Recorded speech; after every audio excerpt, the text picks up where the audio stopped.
మన ప్రభును రక్షకుడైన యేసుక్రీస్తు నామములో మీ అందరికీ శుభాభివందనములు.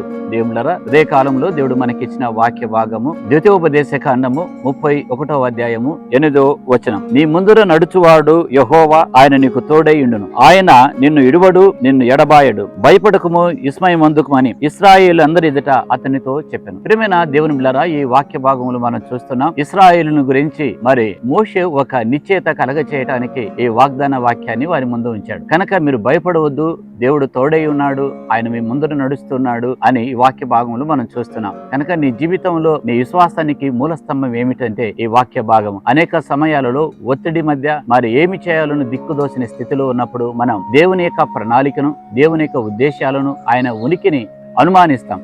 కనుక మన విశ్వాసానికి మూల స్తంభం ఏమిటంటే ఈ వాగ్దాన వాక్యం. ఈ వాగ్దానాన్ని పట్టుకొని ముందుకు కొనసాగాలని ప్రభు పేరిట మనవి చేస్తున్నాను. దేవుడి మిమ్మల్ని ఆశీర్వదించును గాక. ఆమేన్.